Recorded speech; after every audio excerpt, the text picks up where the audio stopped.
Hello, everybody. How are we doing today? Oh, I'm all right. How are you? I am doing just fine. Thank you for asking. So, we decided to do another episode of what we are now calling Raw Takes, the TTRPG podcast, with me, Archaeist, and Urban Hangman. Although we're not quite alone today. We have a voice in the ether with us for a bit of the stream. A good friend of ours, Declared Sugar 78 on Twitch, or Declared Sugar, or as we call her, Danny. Hello. That's me. So yeah, we have a guest in the ether today, as we talk about random D&D shit. So I'm going to throw something into the ring very quickly. Oh, because it's something I ended up dealing with earlier this week. do continue. I ran a D&D stream and trialed a brand new mechanic or like set of rules from the DMG. Mm-hmm. And it majorly flopped. Oh. That's sad. So we was running the DMG chase mechanic. Where you can dash up to 3 plus your constitution modifier times, and every additional dash that you do, you have to make a con save of DC 10. If you fail it, you take a singular point of exhaustion. But you do that for every single dash. So I ended up with a player who had 3 levels of exhaustion after 1 round. Yep. And yeah, it just flopped because what should have taken 20 minutes, half an hour, took up 2.5 hours.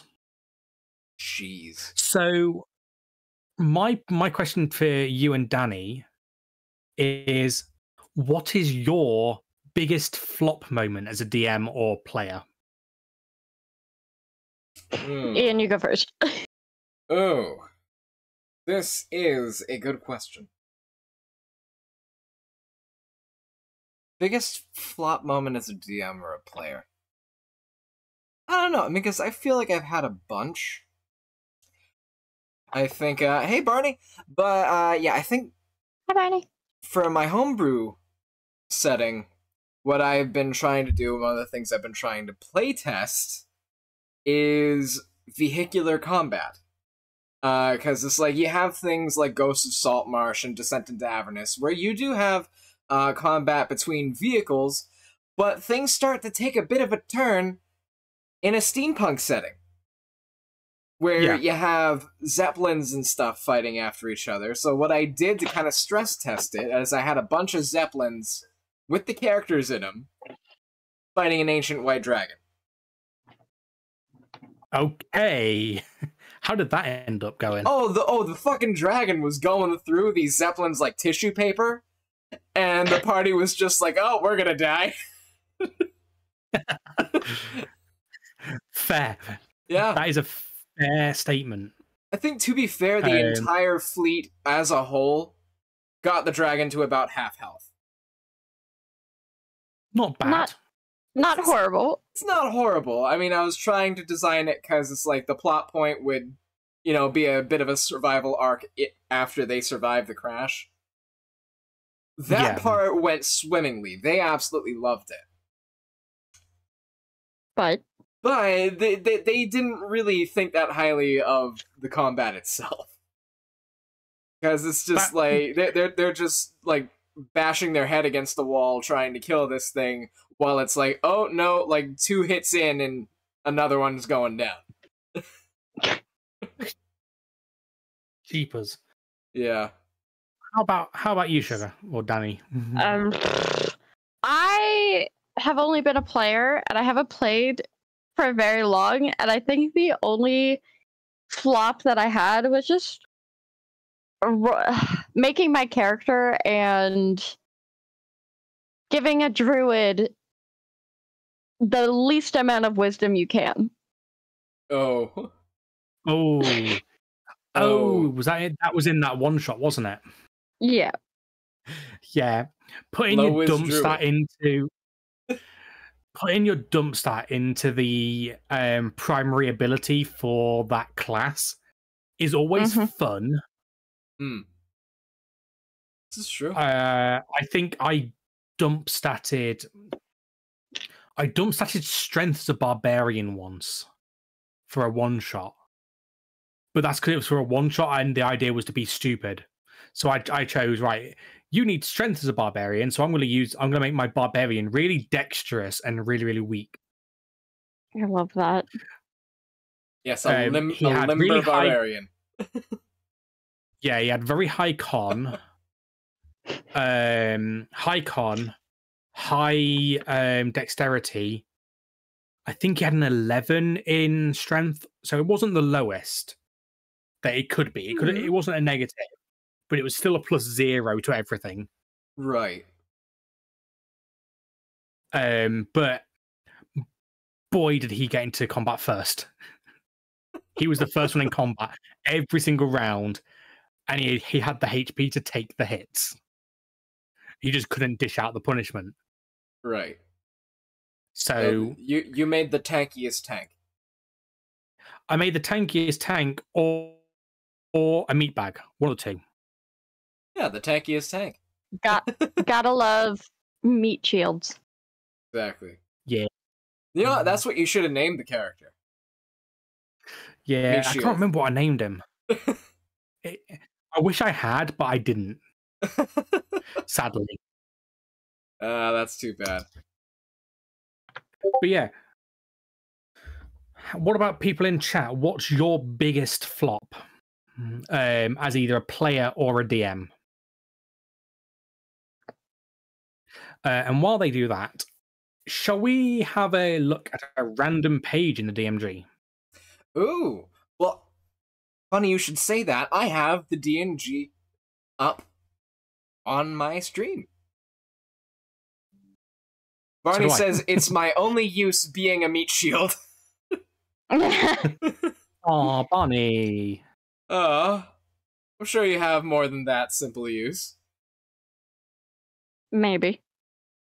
Mayhaps.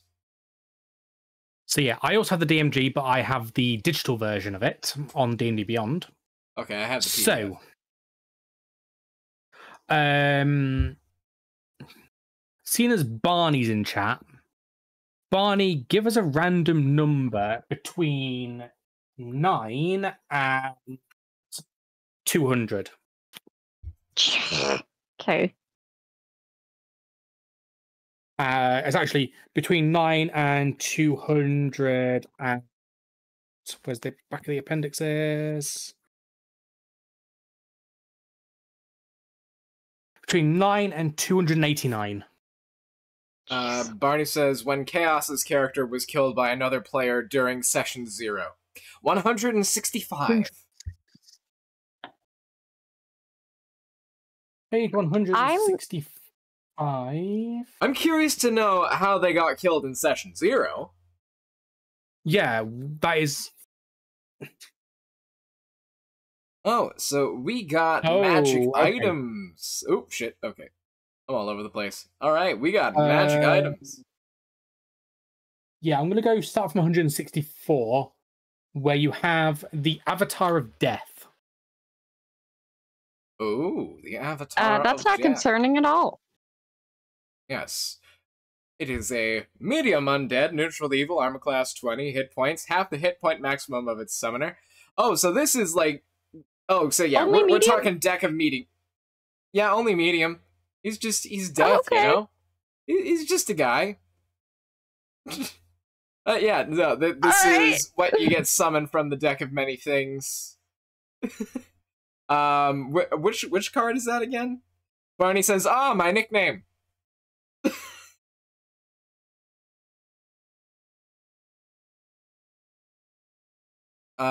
So I think it's Skull. Oh, there we go. Skull, you summon an avatar of death, a ghostly humanoid skeleton clad in a tattered black robe and carrying a spectral scythe. It appears in the space of the DM's choice within 10 feet of you and attacks you, warning all others that you must win the battle alone. The avatar fights until you die or it drops to 0 hit points, whereupon it disappears. If anyone tries to help you, the helper summons its own avatar of death. A creature slain by an avatar of death can't be restored to life. So that is technically... so the Avatar of Death is part of the Deck of Many Things. Yes, that's yeah. So it's exclusively Deck of Many Things. Because, yeah, it doesn't even have a challenge rating, it's just a summon from probably the most broken magic item in existence. Yeah. Hazax. Yeah. Hazax, Never actually used Deck of Many Things. I've never used it. I've been in a Pathfinder game where we've played with the Deck of Many Things. It is chaotic as shit. So you've also got the Ruin card in there. All forms of wealth that you carry or own other than magic items are lost. Yikes. That's a bit of a grey area, what you consider a form of wealth. Portable property vanishes. Businesses, buildings, and land you own are lost in a way that alters reality the least. Any documentation that proves you should own something, is lost. Something lost to this card also disappears. Oh, yes. That's terrifying. Damn. Mm-hmm. You get the nice one after that though, a star, which is increase one of your ability scores by 2. The score can exceed 20, but not 24. Yeah, that's the thing with Deck of Many Things. There are as many things that can hurt you as can help you, and they're all permanent, and for the most part, irreversible. So here's one for you, Sun. You gain 50,000 XP and a wondrous item, which the DM determines randomly.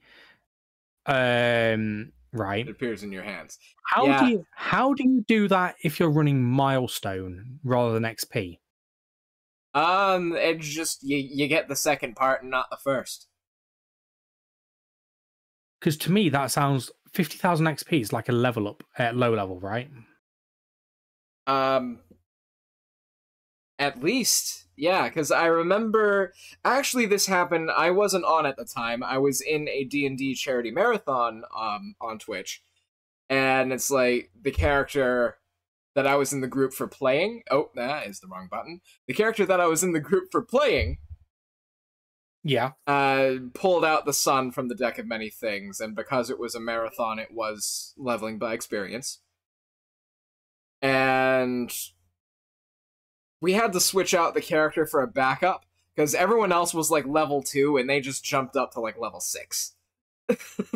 Wow. Yeah. Jeez. Yikes. That's a powerful card. Yeah. Every magic item you wear or carry disintegrates. Artifacts in your possession aren't destroyed, but do vanish. Interesting. Yes. Talking about your current characters that you're playing, either in the play-by-posts or in actual D&D if you're playing, what's the worst item that you would lose to that card? Ooh. Like, what's the one item your character couldn't live without? Good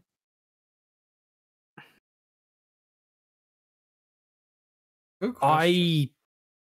How about our guest? How about our guest first? Yeah, go on, Dan. I forget the question. What's the worst magical item you could lose on any of your characters? What's the item your character that your character currently has that you would miss the most if you lost it? Barney says for Von Meer, it's Randolph. Good to know that Randolph is portable wealth. Love Yeah, that. Gandalf is portable wealth. He's anti-theft. Obviously. Oh, he's anti-theft because I rolled a nat 20 on perceiving you trying to pick my damn pocket. Gotta get the money. Yes, I gotta get the money. I'm gonna do it again to you at some point. Just you wait. Oh yeah. I will. Yeah, I will pickpocket succeed. Pickpocket the chaotic neutral wizard. So yeah, go on, Danny. What's the worst magic item that you could lose? The only thing I can think of is for my druid character, and it would be her daggers, because she uses them constantly, and she uses one to even hold her hair up. But that's all I got. Yeah. So in other words, you'd have a bad hair day. Got it. Well, and possibly a disadvantage because she has long ass hair and it'll get in her face. Oh, Barney wishes you to remember as your character that disintegration is reasonable force. Disintegration is indeed reasonable force. We've established this in roleplay.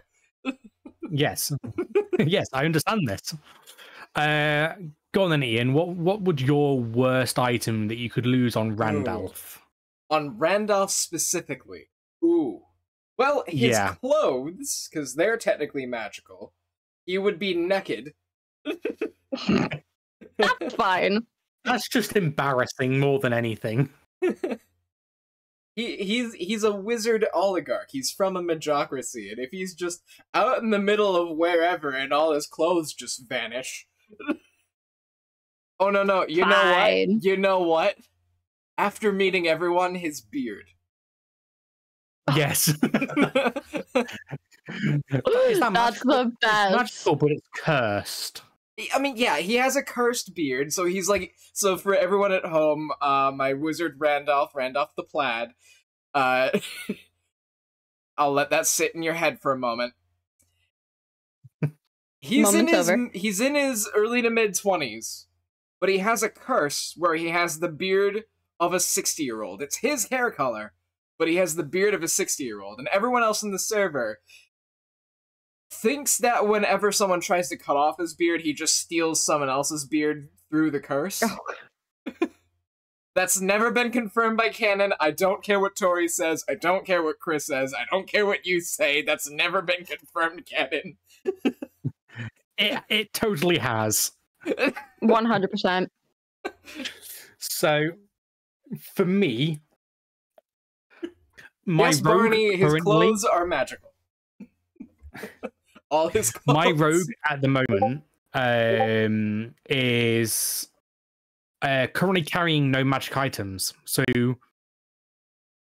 this wouldn't affect him. But going back to my favorite character that I played was a low charisma,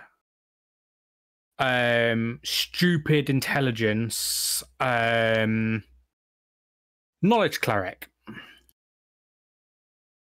If he lost his holy symbol, yep, it would be absolutely broken. It would be broken for him because he would have to like go and start remembering components and stuff. And sure, he could do it, but he would never be able to haggle down the price on them. And this was in a world where there was a lot of like upselling and like price hikes, so everything was above market value.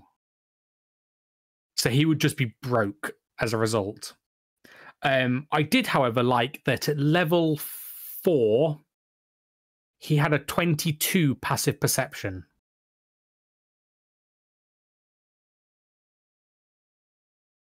Oh. At level 4. That is solid.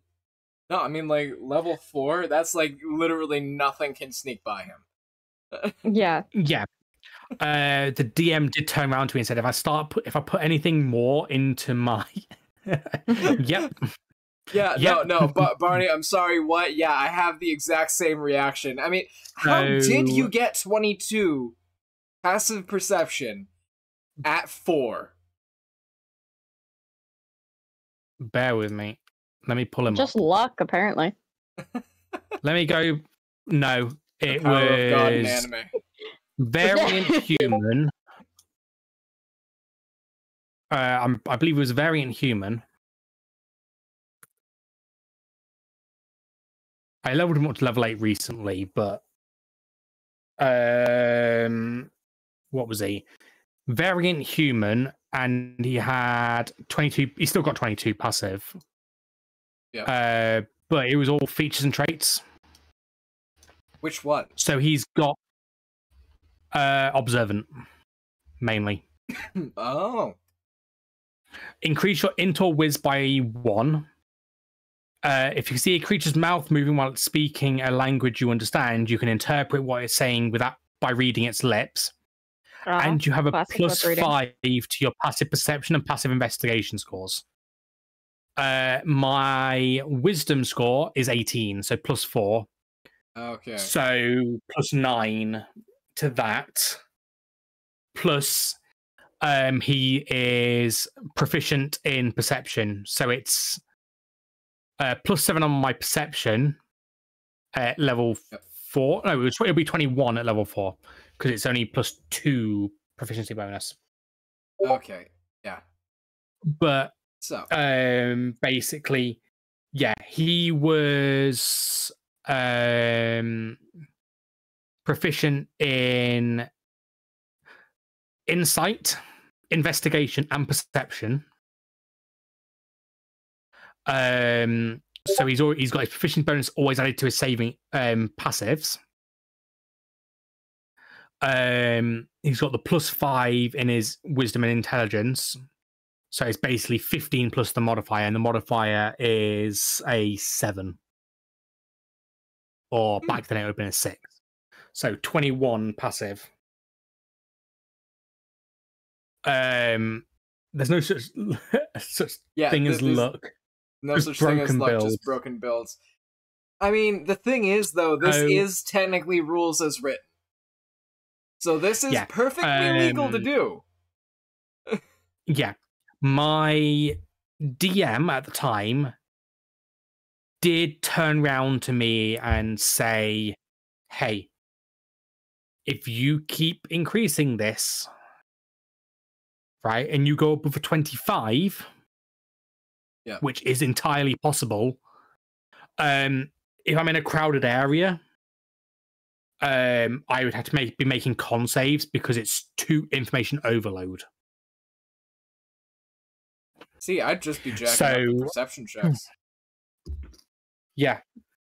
The other thing is, I stopped enjoying playing this character because it was, we go into a room.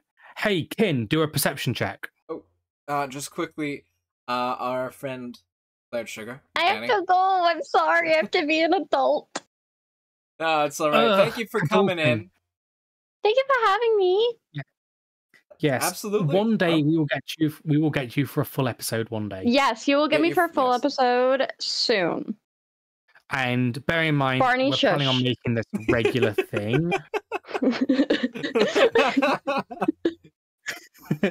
We're planning on making this a regular thing. So, so this is going to be coinciding with Barbarian's Gate. So especially weeks where Rob can't make it, or if one of us can't make it, we'll be doing. Screw you, Rob. Hey, be nice to Rob. He has didn't to swear. Go do the adulting. No, I have to do it too. Yeah. Okay. Yeah, go be an adult. Go be an adult. Thank you for stopping. When I come back, I'll be a chaos. I'll be chaos in chat. Don't worry. Yeah, please be chaos in chat. We adore your chaos in chat. Okay. All right. Bye-bye. Thank you. I got to go. Goodbye. Bye. Bye. So yeah, like, what was we on? Oh yeah, like information overload and stuff. And like, I get the fact that there are like majorly broken builds out there, and there are people who will optimize for broken builds. Right. This was my first ever D&D character Mm-hmm. that I got to level 4. So I didn't know how broken I was until I was playing them, which is the problem. Because the DM didn't warn me. But at the time, they were also a fledgling DM. Like it was a D&D group with a DM who has ADHD and had hyperfixated on reading the DMG, the Player's Handbook, and the Monster Manual. Fair enough. And like getting all the lore. Yep. So they basically knew everything. Oh. Like they could like recite it word for word, and it was like, oh, hey. So they started DMing because of that, which is like perfectly fine. But yeah, I fell out of love with my cleric because there's nothing fun about walking into a room and being told, hey, what do you see as a person? And it's like I'm sorry, but like you guys have the ability to do perception checks too. Just because I've got the highest score doesn't mean that I should be the one always making them. Right. I mean, the only time I can see that if the DM is like, all right, I only want one of you making this check. Yeah, the DM did. So the DM basically turned around when I turned up with the 21 passive. They turned around. The joke was, what does everyone but my character see? Because my character sees everything. Right. No, that makes sense. So I mean, it's still have your roll just in case you roll like a nat 1. So yeah, I still roll, but if I roll a 2, they're just like, yeah, you see it. Oh, sorry, if I rolled a 4, which then went to a 3, it was like, yeah, you see it from that point onwards because you've got a 10 minimum, and that was their average DC. Yeah. So we have Barney saying, my first campaign, we didn't know what class abilities were, so we only had first level. Oh. So wait, you leveled up, and then you kept leveling up, but you never actually gained your class abilities? Is that, Barney? So you just level 1 abilities, but you just got more health and stuff.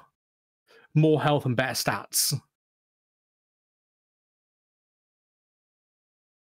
Because that honestly would be an interesting concept for a tabletop game. Because that honestly makes me think of like the Take on the Bar they did for like the D&D movie. No, just more health. Oh, you didn't even do stat increases or anything else? Interesting. So you set your character sheet at the start, and that's it. But yeah, so like Edgin in Honor Among Thieves, it's like he doesn't use any freaking bard ability except for performance. Yeah. Yeah.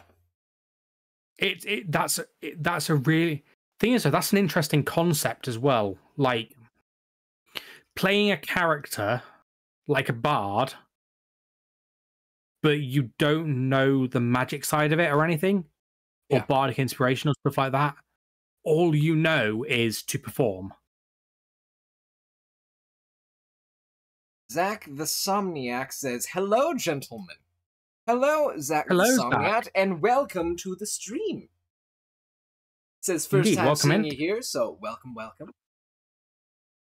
Yes, we are talking everything D&D and randomness. Currently, we are looking at page 165 of the DMG and talking through it. Well, 64. 164, yeah. 164, 165. Well, currently, we were talking about magic items and stuff like that.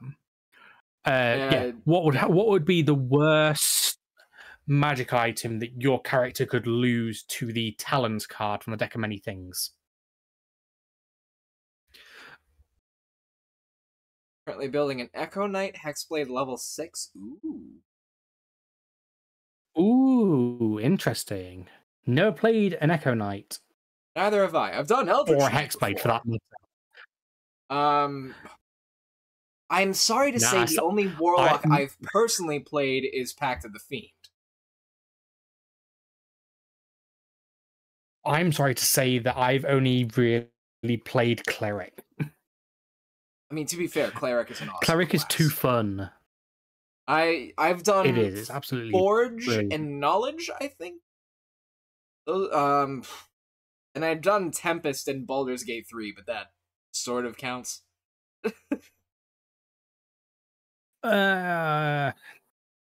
Baldur's Gate 3 is so close to D&D, but yet so far. Yeah, there are certain things that there's like a clear deviation, but it's honestly as close to D&D you're gonna get in a video game. Yeah, that is true. Yeah. So Barney says, I was a warlock main, but haven't played any other than Town Tavern. Oh.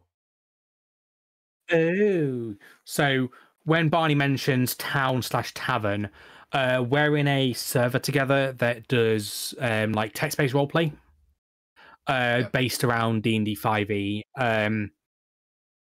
All of our characters are built at level 6, but from my understanding is you can do more powerful stuff and have more powerful stuff for your character. But if you ever do like a one-shot or anything, which has happened, you just scale it all back to level 6. Yeah, because I got a level 5 Scribes Wizard with 1 level in Twilight Cleric is mine in that server. But yeah, so Zach the Somniac says using Echo Knight to fight through darkness so it doesn't hinder the party. See, this is when we do teamwork, when we be smart. When we make sure our abilities complement everyone else. And honestly, that is cool, and I'm glad you're doing a build like that. Barney asks, what's teamwork? What's teamwork? It's this strange thing that you do when you work with other people. In a cooperative manner. Yeah. To that extent, it's something you and Chaos don't do when you're in streams. You try and sell each other. Successfully that one time. So anyway. Yes. Do you want to read the next one? Next card? Oh, next card. Well, just quick thing too, because we were on the subject of broken builds. My favorite sort of broken build? Oh, well, no, he sells meat. No, you're right. Thank you for the correction. You should try selling him back. Might want to keep the receipt. Anyway, but yeah, go on. So, the first one I actually did for D&D, the first time I played 5e, I did a Draconic Bloodline Sorcerer, Red Dragon Ancestry, so fire, and I did Variant Human with Elemental Adept Fire. Mm-hmm. Okay. So you immediately get a lot of the Red Dragon stuff and the fire spells and fire abilities early game, but you also get to ignore resistance to fire, which is the most common resistance in the game.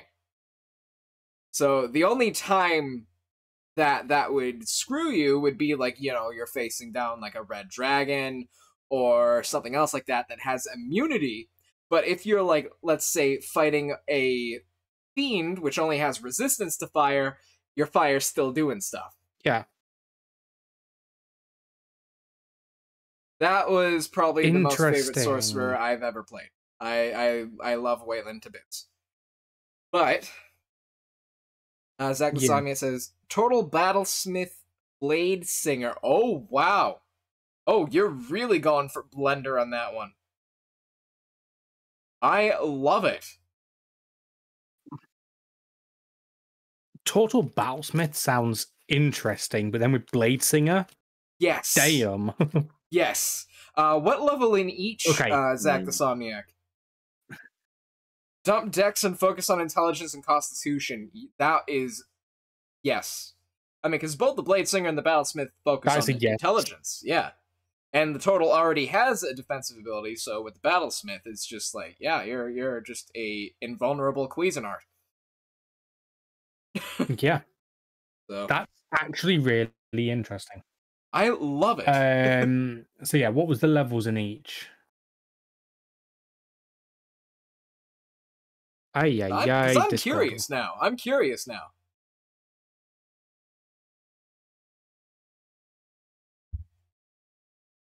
But yeah. Well, while we're talking about broken builds, what's your least broken build? Like what's the one build that you've done that was so out there from like the norm? That you basically haven't got, like, you've taken the basics of a class and then gone completely the wrong way with it. So Zach the Somniac says Prob 3 in Battlesmith and the rest in Bladesinger. Oh, that's solid, honestly. Barney says my future town character. Thank you for putting that in, Zach. That is pretty freaking cool. Ooh, Barney, that's a good question. What's your? I'm assuming your favorite homebrew rule that you've seen or heard of. Ooh. Well, I know what my least favorite is. I'm sure you can probably guess. Yeah. Nope. Variant encumbrance. Go on. That's my least favorite. That's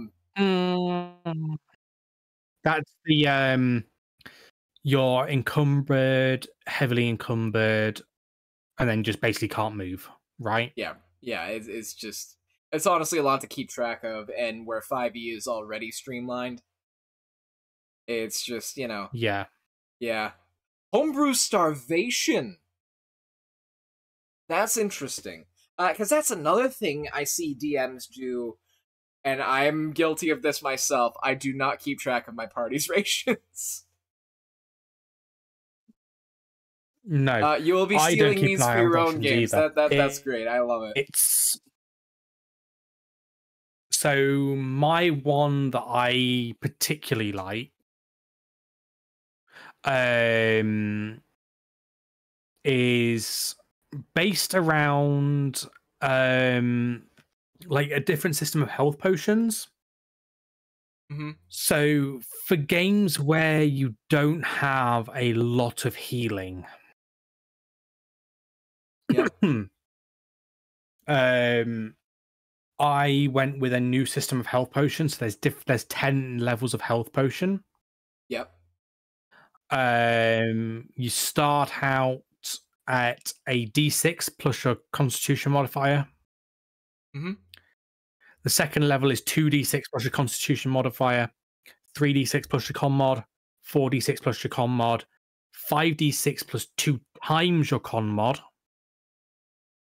or your con mod doubled. 6, 7, and 8 are the respective. Sorry, 6 and 7 are 6 and 7 d6 plus 2 times con mod, and then 8, 9, and 10 are 8, 9, and 10 d6 plus 3 times your Constitution modifier. That's probably my favorite health potion system because it is just different.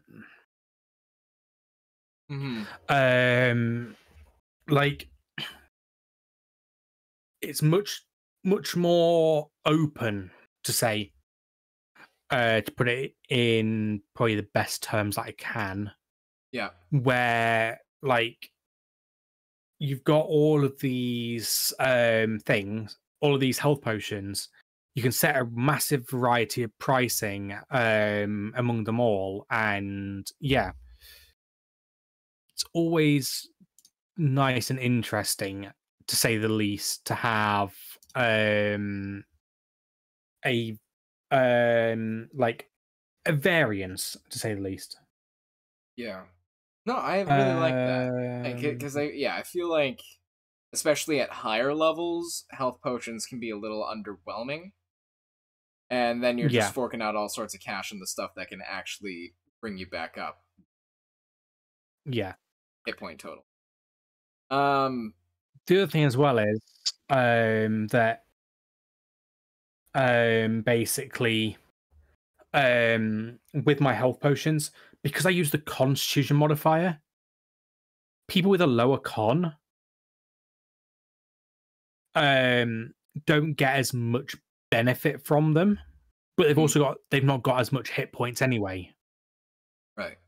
So it's a weirder one. The other one I do is I use all of my potions and bonus actions, Yep. but they can be drank as an action interchangeably. And if you drink a health potion as an action, you get the maximum healing from that potion. Oh, okay. Now that's interesting. I know I don't personally do that. I'm usually just the basic, potion and bonus action and an action to administer to someone else.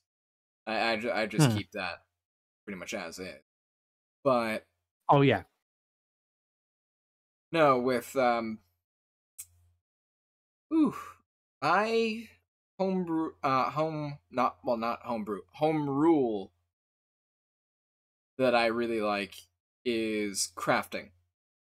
And Yeah. especially magic items and such. And a lot of things that I've done too is basically do custom potions for people who do stuff like brewing or alchemy, where it's like, as long as you have the tools and a proper facility, you can make stuff like health potions or potions with very specific effects. And I've done that as a player and as a DM. Yeah.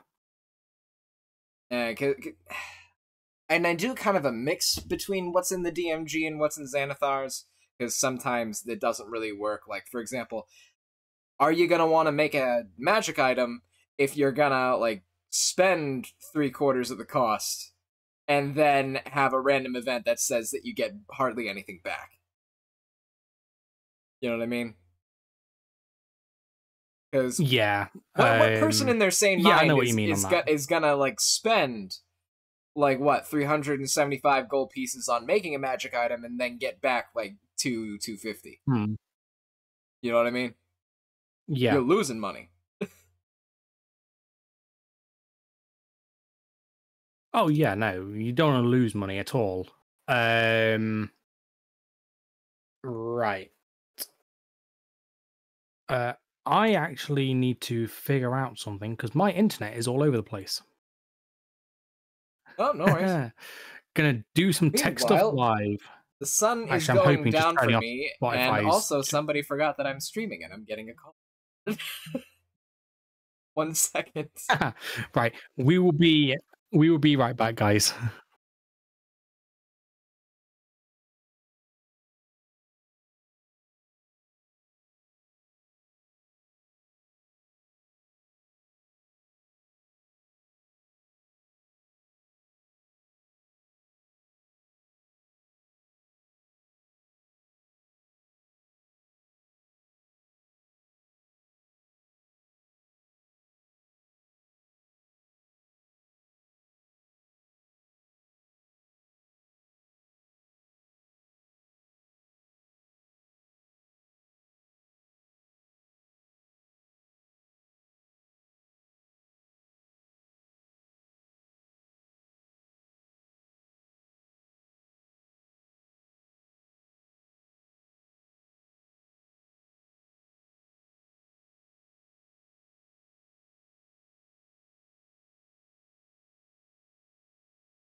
Right, and we're back. And we're back. Sorry about that, guys. I had to...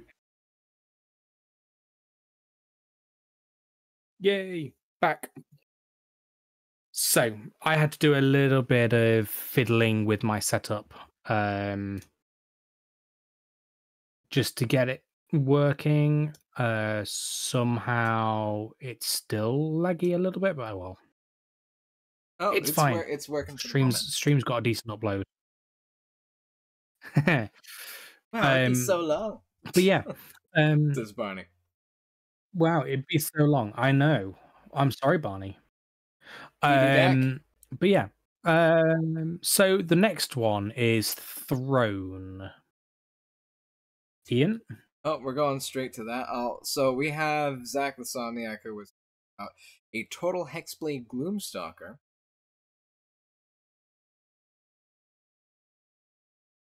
Invisible Hexblade turns on at level 10.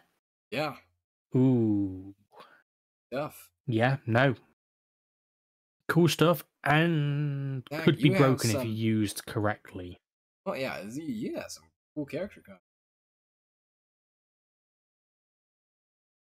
I mean, most players do have cool concepts, it's just don't have enough games to play them all. Exactly. I know, that's where I'm It's why most of them become DMs, because then it's why most players become DMs, because they can just use their characters as NPCs. Exactly. It's like, I've got this cool NPC, I've got this cool player character concept, but I can't use it, so I'm going to chuck it in as an NPC. What, Barney? What have I said that's upset you now?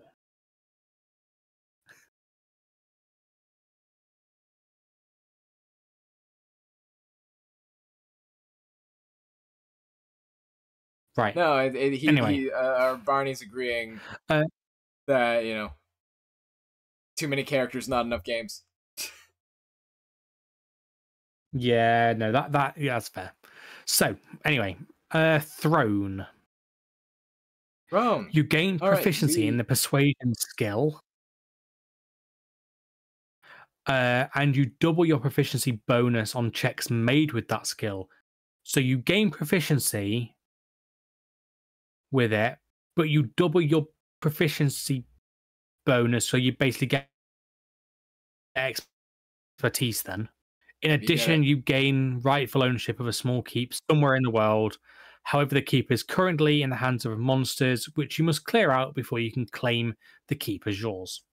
Yeah, Throne is basically the personal kingdom card. Yeah, fair. Again, would be interesting. What sort of monsters would you put in it? Ooh, that's a good. If one of your players got this card and it was like just a generic kingdom, like what monsters would you put in your generic one? Because part of me would think zombies or stuff like that. Well, zombies. I mean, you can always kind of like. Oh yeah, that's exactly, Barney. It depends on character levels and personal. Yeah, generic would be vampires, or like some variant of undead. I mean, because you can always go with like slimes. You can go with gnolls. You can go practically with everything, or like we were talking about in the last thing, our demons run amok. So it's because that's the thing with D&D. You have so many abandoned castles filled with so many deadly things, and yeah, I think I would tie it in. I would tie it in with combat balancing, because that sounds like Thrones is basically a combat encounter, like just your run of the mill dungeon crawl. Yeah. Just start playing Curse of Strahd. Yeah, no, there we go, and you can that. rule Barovia. The only problem is that that's in a domain of dread. And unless you want to move your permanent residency on the census to the Shadowfell... yeah. But... No, that would be interesting, making your party's home base Barovia. Yeah. Would be interesting and definitely could be done. Right. I so want to play Curse of After Strahd. Me too. Throne, I've what never have we had a got? chance to play Curse of Strahd. Somewhere, DM, if you're listening, invite me to play Curse of Strahd.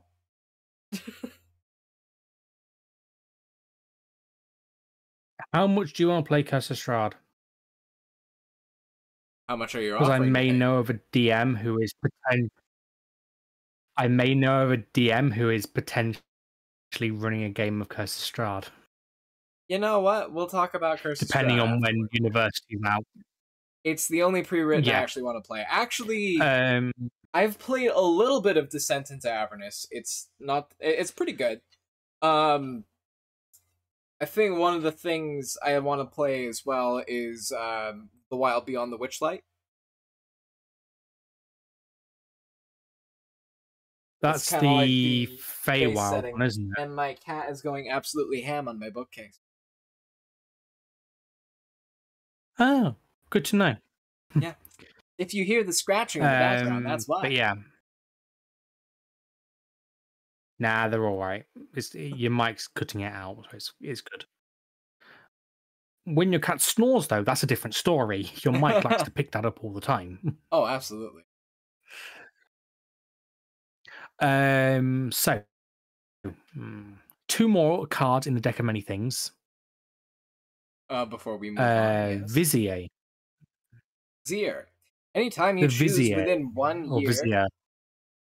of drawing this card, you can ask the question in meditation and mentally receive a truthful answer to that question. Besides information, the answer helps you solve a puzzling problem or other dilemma. In other words, the knowledge comes with wisdom on how to apply it. Honestly, that's a pretty good card. It's like it's not quite a wish, but it's definitely powerful.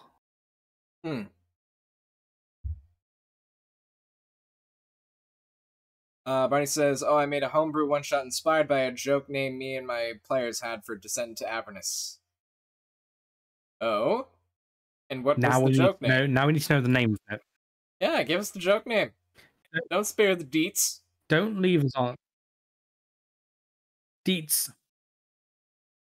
Descent into Tavernus. Give the deets. Oh. Oh. A giant expansive plain of nothing but taverns. See this now.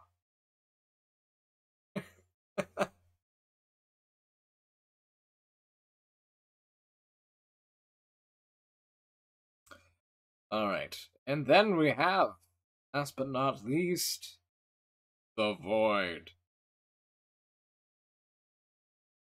This black card spells disaster. Your soul is drawn from your body and contained in an object in a place the DM's choice. 1 or more powerful beings guard the place. While your soul is trapped in this way, your body is incapacitated. A wish spell can't restore your soul, but the spell reveals the location of the object that holds it. You draw no more cards. Oh. Yeah, no, just cover your ears for the next couple seconds. Alright, 1, because this is Critical Role, Season 1 spoilers. Ready? Cover your ears for a couple seconds. The search for Grog. Cover your ears. Alright. Back? Yeah, cool. So, yeah, no, because that's probably one of the more popular ones where they did draw that card.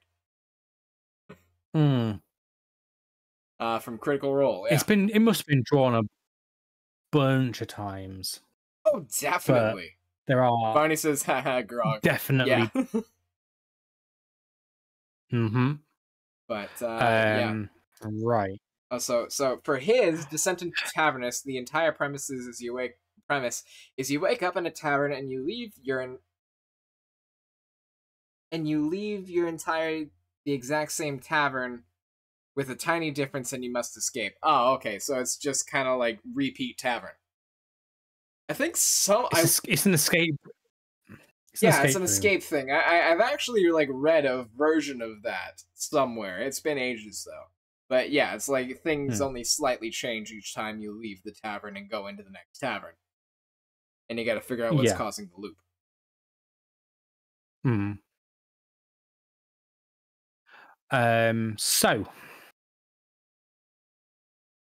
So yeah, now we're just kind of going into like other magical items here. Yeah. Back on the last one we get is 165. Dragon Scale. No, we're still on 164. Defender is 164. Defender is 164. I think that's from one of the Part of Many Things cards. No, Defender is its own item. Oh, Defender is its own item, really? Okay. Yeah, so it's a weapon. Any sword, legendary, requires attunement. You get a +3 bonus to attack and damage rolls made with this magic weapon. Oh, so it's the Defender is an actual sword. Okay. Yeah. The first time you attack with the sword, on each of your turns, you can transfer some or all of the sword's bonus into your armor class instead of using the bonus on attacks that turn. For example, you could reduce the bonus of your attack and damage roll +1 and gain a +2 bonus to AC. The adjusted bonuses remain in effect until the start of your next turn, although you must hold the sword to gain bonus to AC from it. That's just a sword that fights for you while you're holding it. Yes. Yes. The next one is a brilliant one. Oh. Demon armor. So it's armor plate, very rare, requires... I also can't speak, apparently. Requires attunement. While wearing this armor, you gain a +1 bonus to AC, and you can understand and speak Abyssal. In addition, the armor's clawed gauntlets turn unarmed strikes with your hands into magic weapons that deal slashing damage with a +1 bonus to attack rolls and damage rolls, and a damage die of a d8. The curse. Once you don this cursed armor, you cannot doff it unless you are targeted by the remove curse spell or similar magic. While wearing the armor, you have disadvantage on attack rolls against demons and on saving throws against their spells and special abilities. Yes. Sounds like a very good one to take to find for Descent into Avernus. Oh, definitely. Just take some demon armor. Oh, yeah. Like, you get disadvantage on the attack rolls, but they can't hit you. Yeah, no, that's pretty solid. I mean, especially for that. But I think just normally where you can run into demons, it does have its drawbacks. Barney says Oryx probably needs that armor. Yes, Oryx does need that armor, as he is now in the house. Ooh, these ones are a staple. Dimensional Shackles, wondrous item rare. You can use an action to place these shackles on an incapacitated creature. Shackles adjust to fit a creature of small to large size. In addition to serving as mundane manacles, the shackles prevent the creature bound by them from using any method of extra-dimensional movement, including teleportation or travel to a plane of existence. They don't prevent the creature from passing through an interdimensional portal. You and any creature you designate when you use the shackles can use an action to remove them. Once every 30 days, the bound creature can make a DC 30 Strength Athletics check.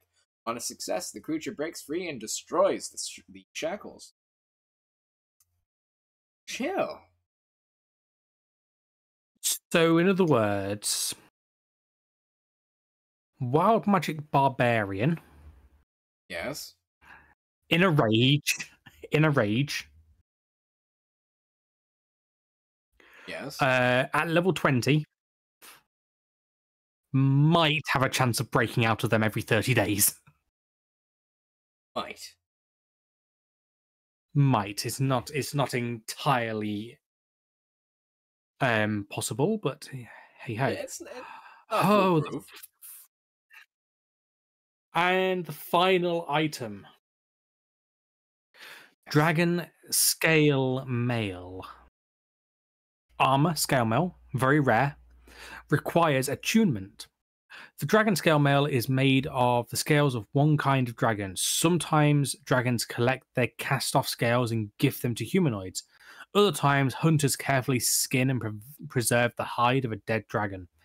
In either case, dragon scale mail is highly valued. While wearing this armor, you gain a +1 bonus to AC. You have advantage on saving throws against the frightful presence and breath weapons of dragons, and you have resistance to one damage type that is determined by the kind of dragon that provided the scales. Additionally, you can focus your senses as an action to magically discern the distance and direction to the closest dragon within 13 miles of you. That is of the same type as the armor. The special action can't be used again until the next dawn. So it's a recharge on sunrise, so a long sunrise, yeah. So thinking back and of to course, like the crafting damage mechanics. tables. So thinking back to crafting mechanics, you defeat a dragon, you can pick one of these. Oh, 100%. Yeah. Here's the interesting one, though. Breath weapons of dragons. Does that apply to Dragonborn? Technically? Because they also have a breath weapon and they are technically a dragon. I would say They're technically yes. Dragon. I know I would rule. Yeah. It's one of those weird ones where it doesn't quite say rules as written, and if you take the literal translation, it doesn't say so. But if you take the inferred translation, it does. So, DM's choice, I think. Yeah, no, that's what I say. Like, ruling it, I mean, because technically Dragonborn are humanoid. Yeah, not dragon. Wait, is dragon a type?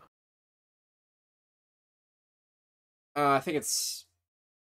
Yeah, I think they are. Just once. D&D Beyond. Time to go to Dragon. Yeah, and they are monsters? technically a type. Okay. Yeah.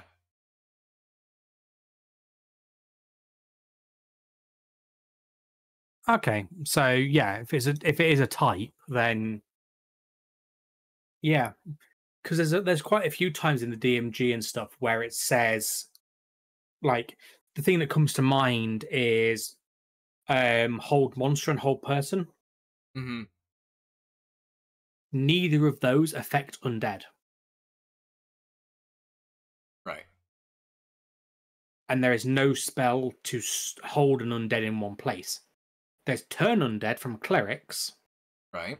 To get them to run away from you.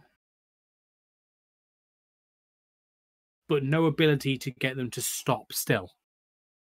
Yeah. So, like, how do you rule that with your players if they want to use, like, hold person on an undead? Do you go rules as written and say, no, you can't? Or do you go with, like, make a check and see if you can alter the spell's wording to affect this creature?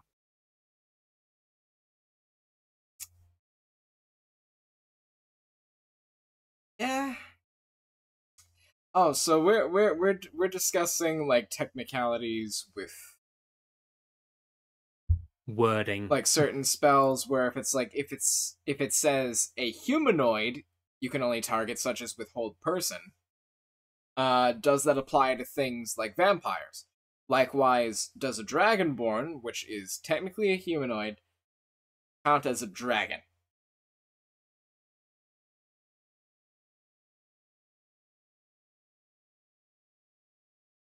So Barney says if it's a vampire, then yes. I mean, because that's the thing, though. Yeah. A lot of undead are made from humanoids.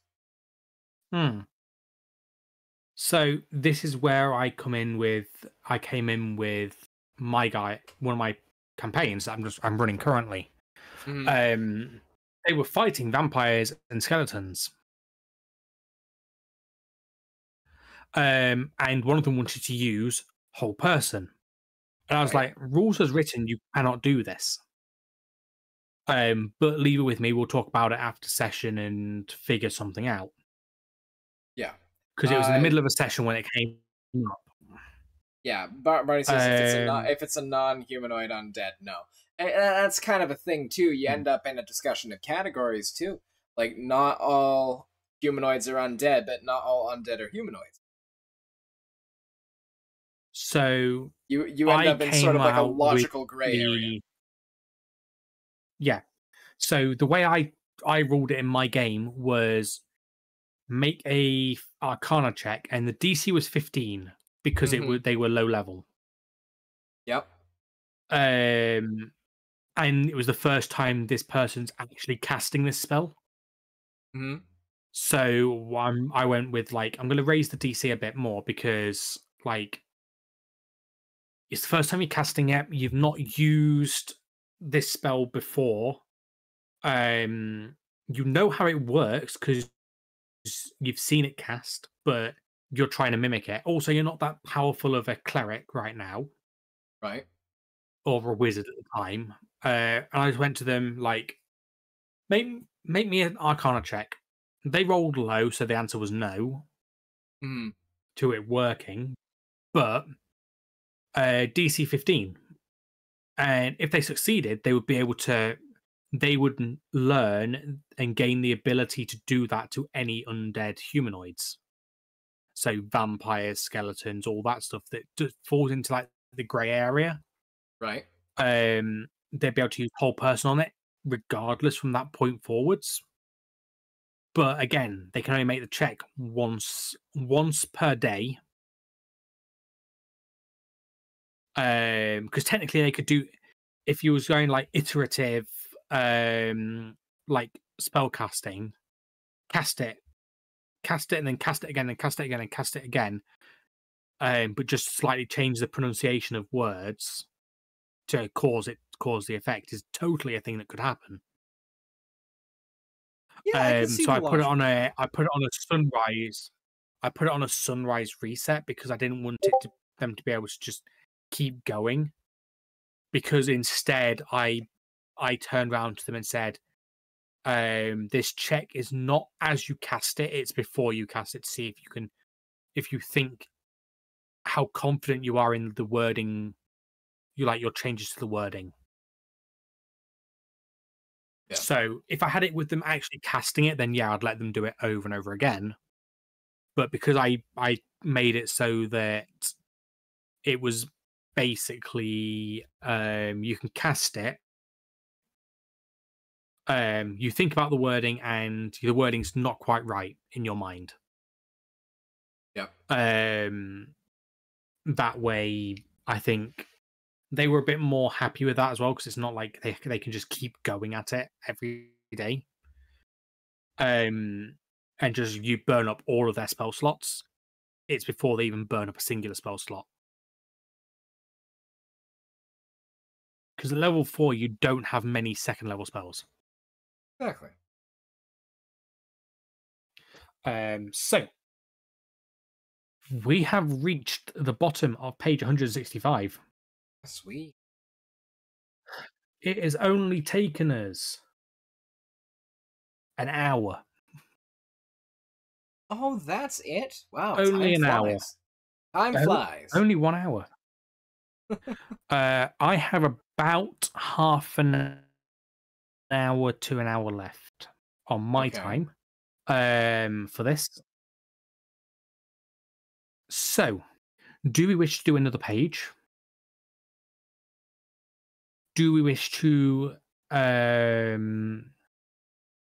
talk homebrew? What does chat want? Yes, chat. What does chat want? Tell us, chat. I'm looking at you, chat.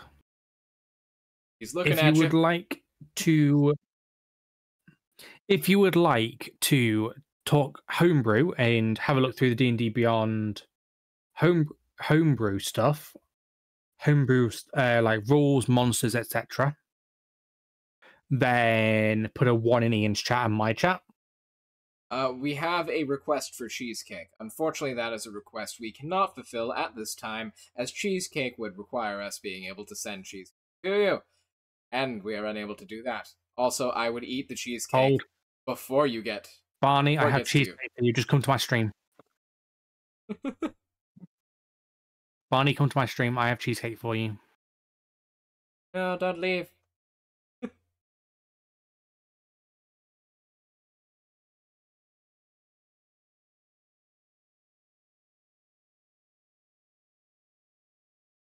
To be honest, though, Barney, have cheesecake.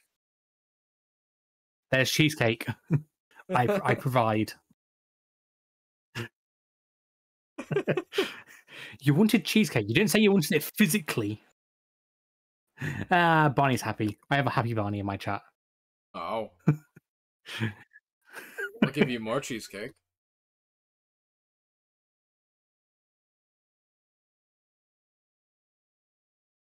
Alright, so. Here's the...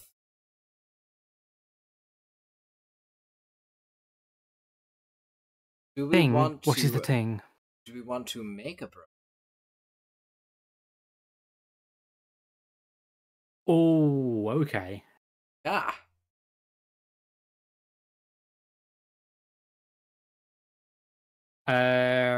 Right. We're making a broken character. Give me a second. We're making a broken character. Where did I put my dice? That's the question. I actually lost my dice. Okay. Ian, roll me a d20. Roll you a d20. I will do no such thing. I would ever roll you a d20. It's just...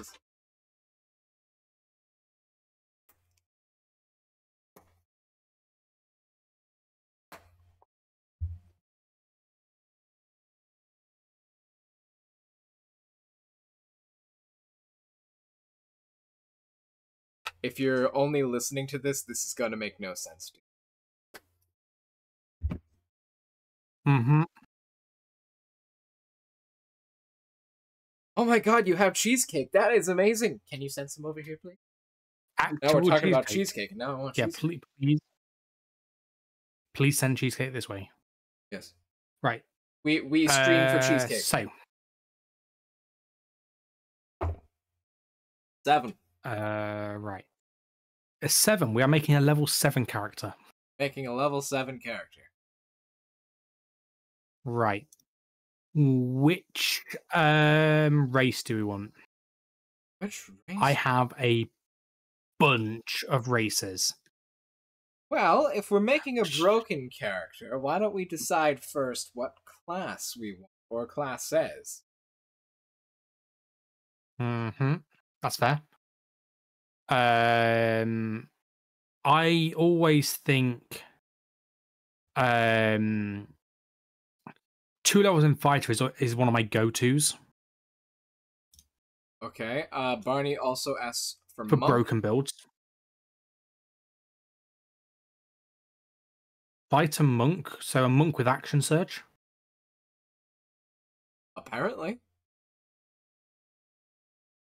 Right, monk with action surge. Yep. So monk, add another class, fighter. Release 2 levels in fighter just to get action surge. Mm-hmm. We'll come back and do the actual stuff on that. And then 5 levels in monk. And then 5 levels in monk, yeah. Which gives you a monastic tradition, your 3 proficiency choices, and an ability score / feat. And a fighting style to choose from for the fighter. So, first thing first, we'll do the proficiencies for the monk. So, acrobatics, athletics, history, insight, religion, or stealth. Ooh.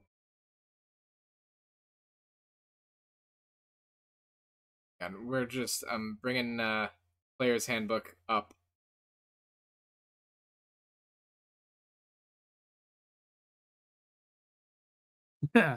Taking your time.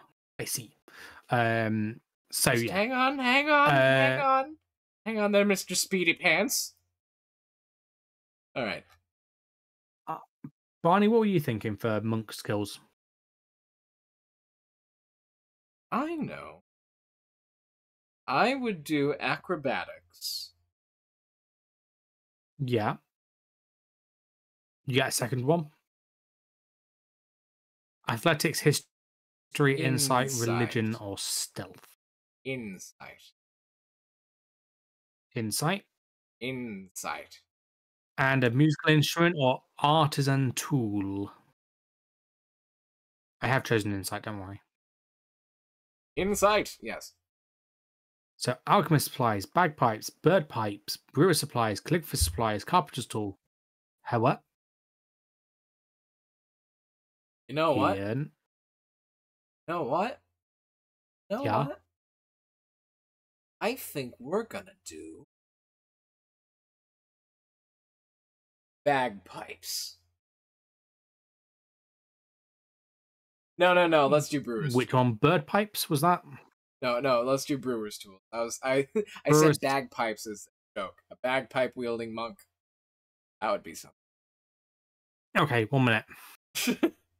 If we're doing brewer supplies, I know what race we have to go with. Okay. It has to be a gnome or something. A gnome or a dwarf. Not necessarily. Oh, we do get extra attack at 5th level. Barney says gnome. Yeah. Gnome. Rock gnome, forest gnome, deep gnome. Which or gnome? mark of scribing gnome from Eberron. So rock gnome, mark of scribing, forest, or deep.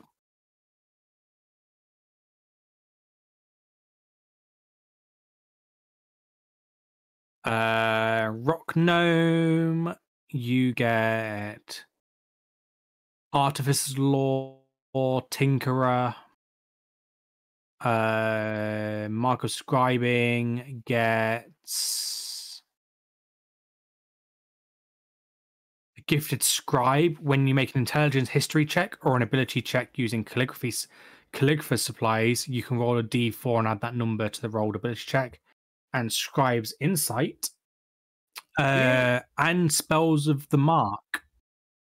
Here's the suggestion. He gets spellcasting as well.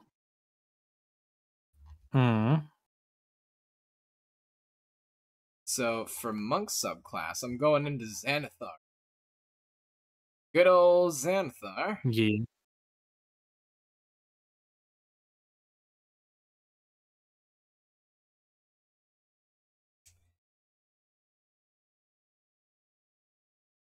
I think I'm going to go Mark of Scribing Gnome from Eberron, rising from the last war. Oh, that would work well. Why don't we do? Because you get so we got a load of stuff from it. Monks. So Way of the Drunken Master. The Way of the Drunken Master teaches his students to move jerky, unpredictable movements of the drunkard. A drunkard always sways, tottering on unsteady feet, to present what seems like an incompetent combatant who proves frustrating to engage. The drunken master's erratic stumbles conceal carefully executed dance of blocks, parries, advances, attacks, and retreats. The drunken master often enjoys playing the fool, to bring gladness to the despondent, or to demonstrate humility to the arrogant. The battle is joined, the drunken master can be a maddening, masterful foe. You get bonus proficiencies. You gain the performance skill. Yeah.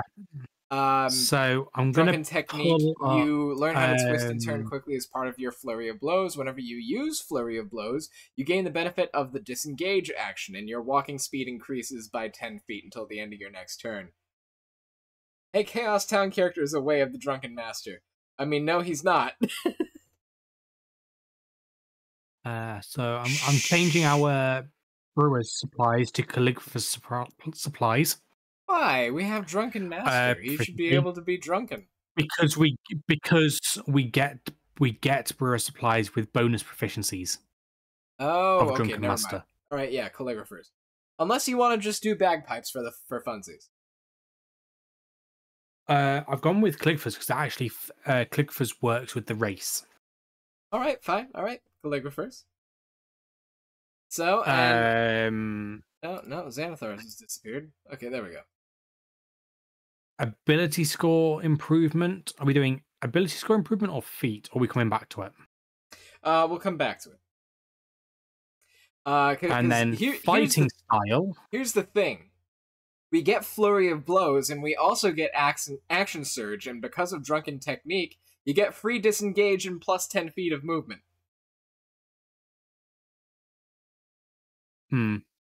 So if you blow a key point, you can get a bunch of attacks off, and then just walk away.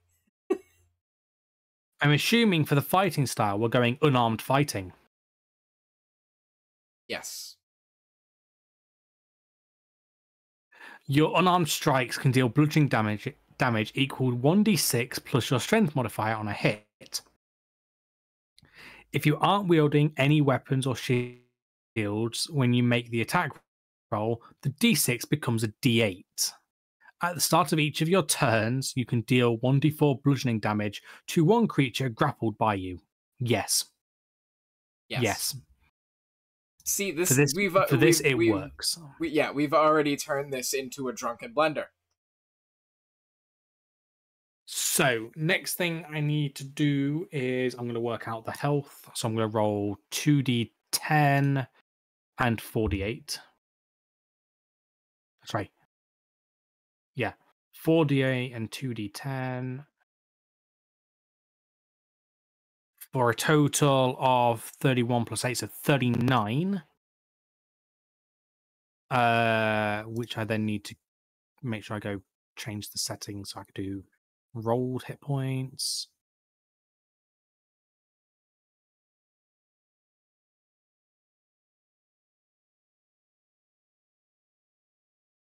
Which annoyingly is one below the average. Ability scores, right. Are we doing standard array, rolled, or point by? Is the question. I'm thinking rolled. Barney in chat suggests rolled. Right, I'm going to roll the groups then because I've got the buttons. Oh, okay. He refuses any other way. Fair enough. I've only done point by a couple times, and my second most common is standard array. Oh my god. You have an 11, a 10, an 8, a 16, a 6, and a 12 to play with. Well, 16 obviously in Dex. Oh wait, no. Because it's strength-based for punching, right?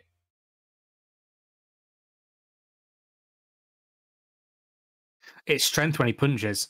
So...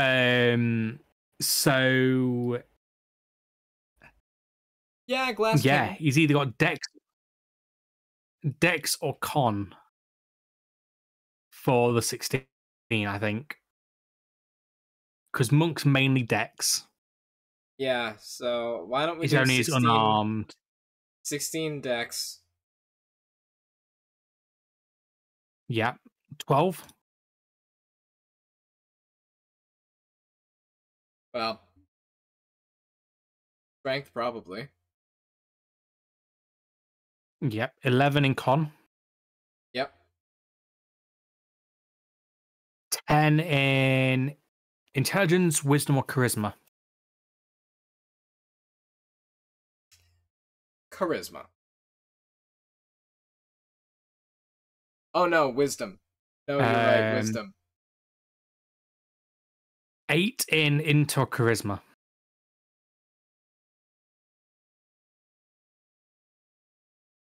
Remember, the last one is a 6. Yeah. And he's a Do we drunken put him master. 8 in intelligence, 6 in charisma? Yes. Because he'll be fine with. He has It's 39 hit points. a little low for 7. He rolled 31 on the dice for his hit points. I mean, they're drunk. They're not going Plus to an be 8. good at either. Yeah, no, pretty much. Yeah, that is true. Description, background. There is a lot. Background.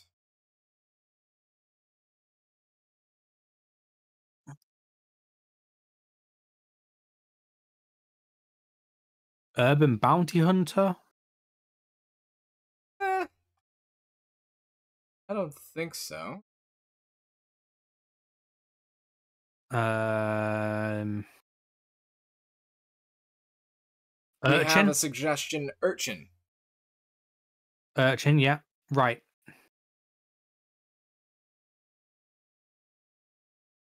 Yeah, no, I'll have that. So you've got sleight of hand proficiency and stealth proficiency and tool proficiencies for thieves' tools and a disguise kit as well.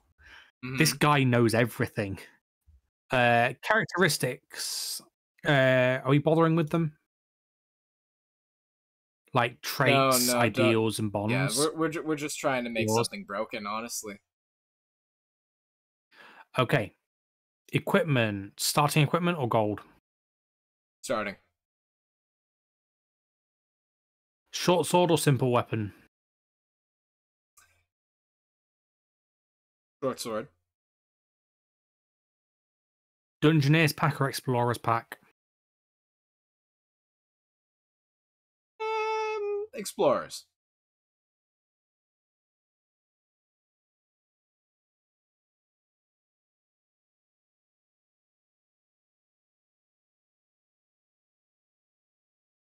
Okay. Last thing we need to do is the feature or ability score.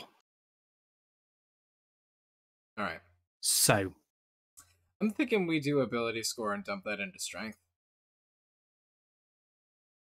Or wait, no, because we got a +1 in strength. I'm gonna say dump that into con because we're already pretty low. into constitution and get. So one of them going into constitution gets us a +1 as it is. The other one going into dex gets us a +1 in dex as well. Don't we have the If 16 I remember dex? correctly. Sorry. Where do I put it? One into con gets us the +1. And then the other one we could dump into charisma to make it an 8.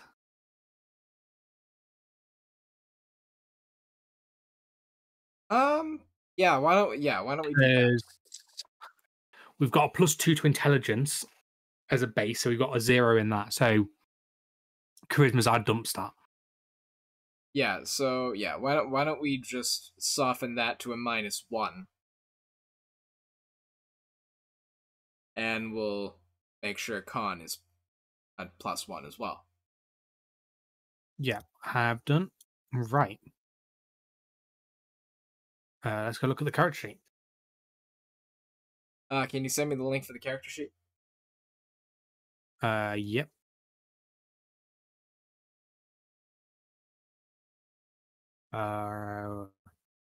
Show it. I will in 2 seconds. I just need to.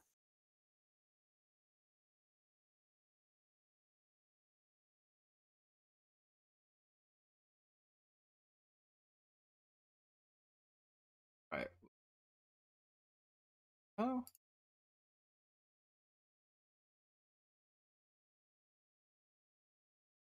Race class. What? D&D Beyond. What? Oh.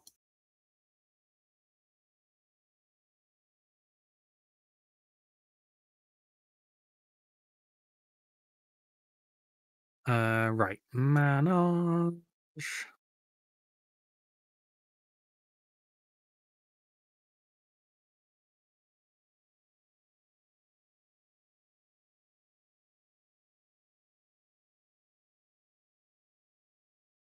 We'll put that there for you. Okay. And,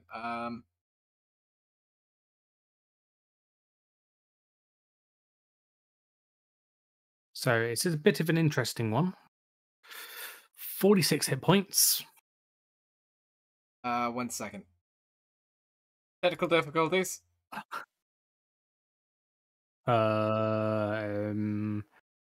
Oh, because you don't have a source for browser, do you?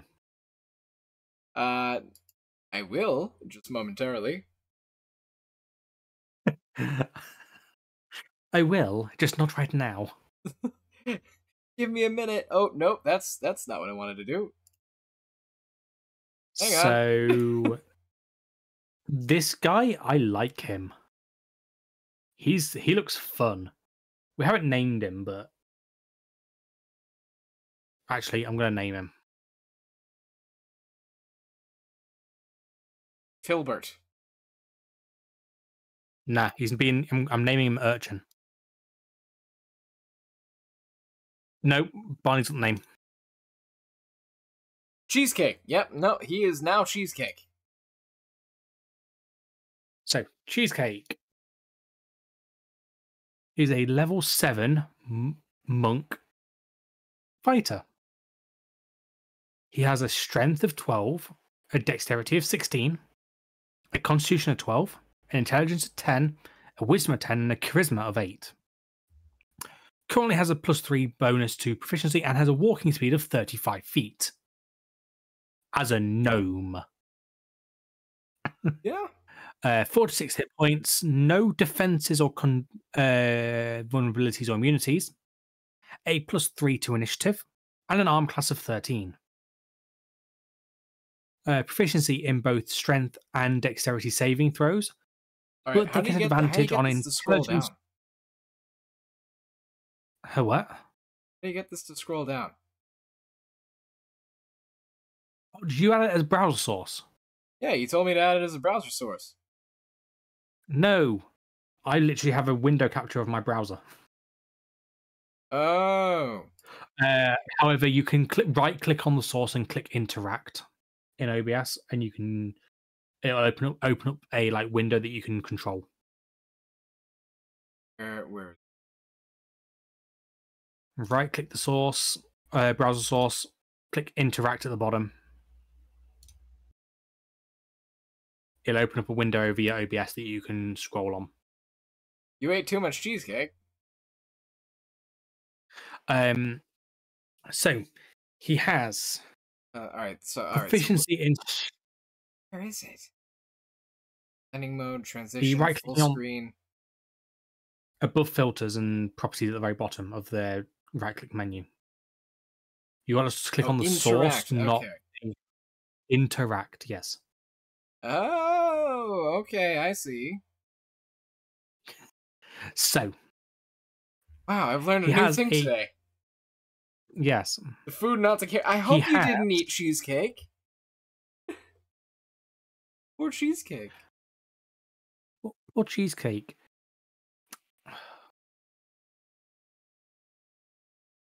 You didn't click the wrong emote, did you, Zax? Which emote was you actually going for? Anyway, he's got honestly, his worst saving throw is Constitution. When you look at his saves. Yeah, pretty much. Because he's got proficiency in strength and dexterity. He's got a +1 to, so he's got +4 to strength, +6 to dex, +1 to con, +0 to int, wisdom, -1 to charisma. However, for intelligence, wisdom, and charisma, he's got advantage against magic. Damn. 60 foot of dark vision. He's not the worst, but not the best. He's very broken at very particular things. Yeah.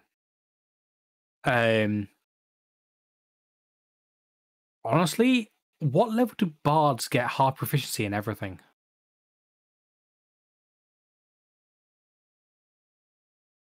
Jack of all trades. Let's see. Is that like third or second?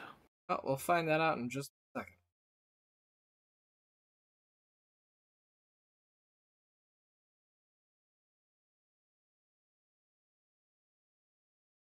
To the player's handbook. Bard. Fourth level? Barney says fourth.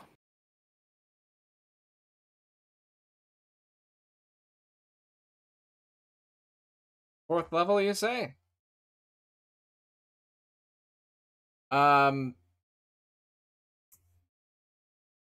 Jack of all trades is second. Yeah. Yeah, it's second. Starting at second level, you can add half your proficiency bonus, rounded down to any ability check you make that doesn't already include bonus.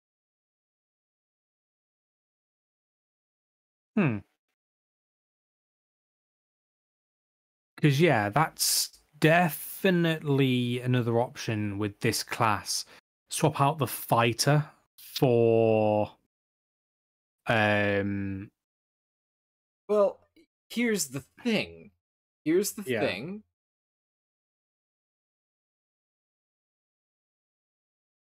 If you...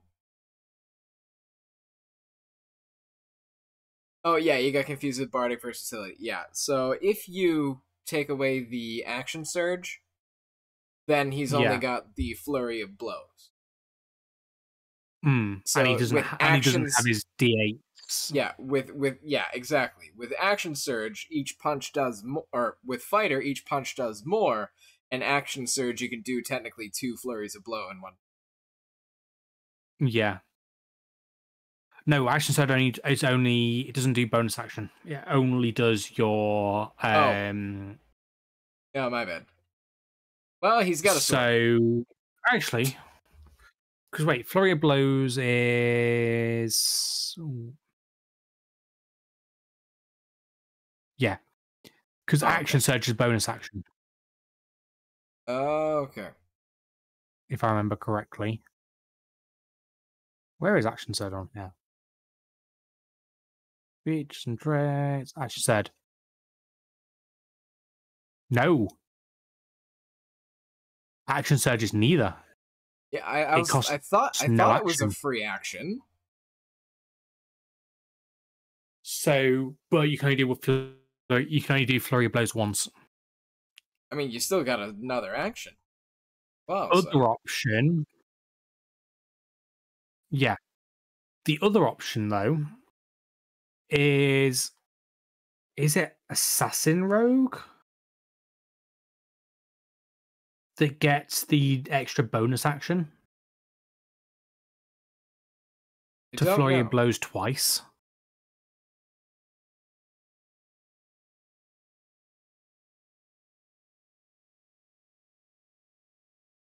Let me go have a look at the rogues.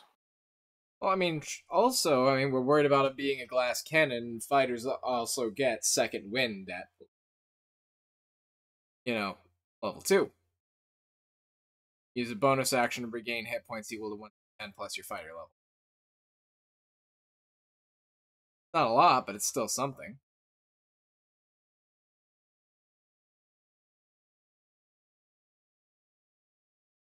Yeah.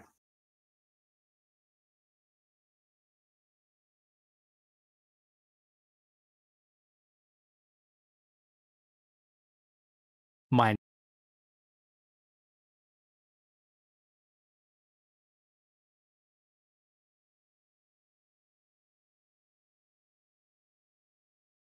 Oh, I think we Urban.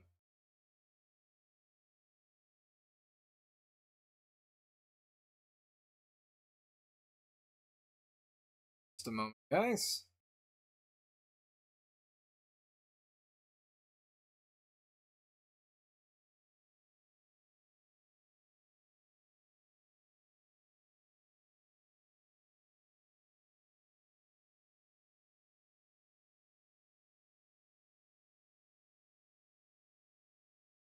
Oh no.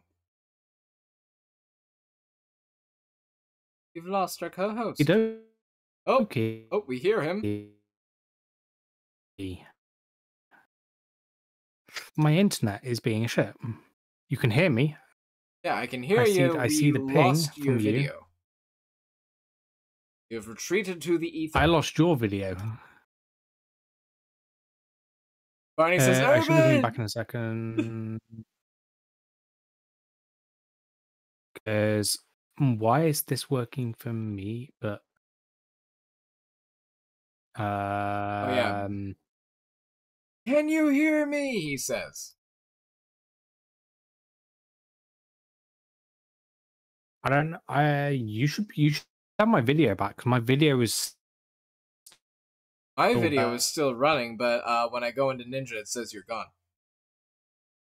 He says, blink twice if you need help. Wait, I can't see you, bugger. And you're gone now. This is bizarre. I don't know what's going on. I don't know either. I'm just gonna call it. We're gonna call it technical difficulties is baiting us again. No. Might be due to weather in the UK. Mayhaps.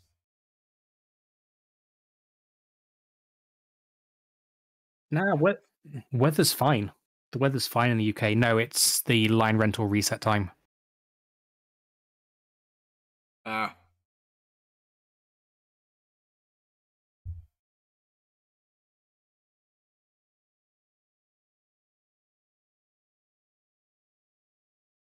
Oh well. Oh.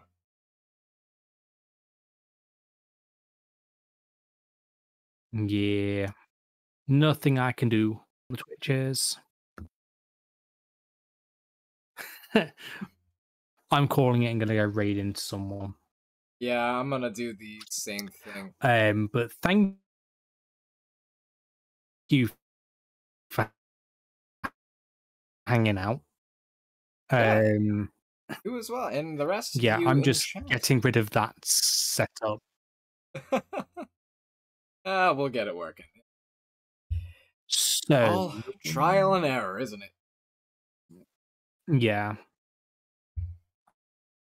I might have you host the Video Ninja next time. Yeah. Yeah, let's do that next time. Right. Goddamn technology. Right, so yeah, those of Dungeons us and Dragons. in our chat, let's see who's on. Ooh, let's raid Urban Hangman. No. Why? Who are you think you're raiding? No. Oh no, we're losing his audio. Should we go raid a lovely talk show person? Who do you have in mind? That person that sent you in a DM. Oh, yes, we should. Right, you raid into me, and I am going to raid into him. We will go raid them. I'm just gonna go raid straight into him. Oh, you're gonna raid straight into him? Alright. Double raid. You recommend lavender incense Do a to double calm raid. the machine spirits. We shall remember that for next time. But for now, as we are concluding tonight's stream, we are going to be raiding one Cinderblock Seller. So, tally-ho, and onward. Yes. Raid! So stick around Tally-ho, if everybody. you can. As I type into the side, Cinder... I will catch you guys over in Cinders. Block Sally. Cinderblock Sally. Alright, hopefully that should be good.